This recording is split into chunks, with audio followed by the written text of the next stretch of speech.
these athletes do want to achieve these medals. They do want to get the highest status. And this hedonic treadmill of keep going, keep going, keep going. How do you think that can be a positive if you do? So I think it's really important to say I am absolutely not against trying to excel in sport. I'm not against winning. I think we should all, I think it's perfectly fine to be aspiring for medals. I just think we shouldn't only be aspiring for medals, and we should make sure that the medal represents something that lasts longer than the 3 minutes on the podium and, in itself being just a sort of a round piece of metal. It needs to represent something human. It needs to represent sort of the experiences, the things we've learned, the connections, the relationships, the community we're part of, the contribution we've perhaps made to ourselves, but also to our sport in the period we've been in it. And it's when we lose that connection to something that has lasting meaning that the search for a medal and the treadmill that leads up to that becomes very empty. And there's a danger that even if you get to the top, actually you feel very empty. And this is what I found talking to people who got to the highest level and finding people say they felt depressed, they felt empty. They then went, so what? Because there's almost this sense that this result is going to make you whole, is going to make you better, it's going to justify your worth, it's going to give you an identity that's better than the one you had.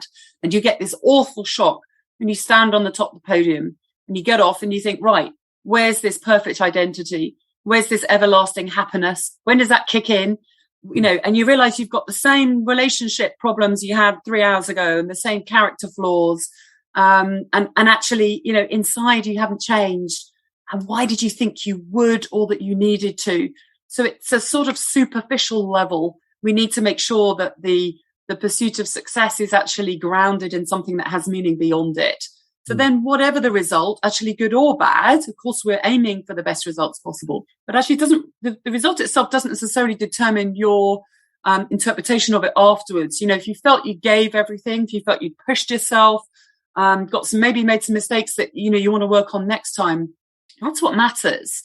In a sort of mastery mindset, we're just always learning. We stay humble, and whether we've won, we're going to have to learn if we want to win again. And if we came last, we're going to have to learn to next time to go faster. So let's focus in on that learning piece, on the sort of what I call a constant learning mindset.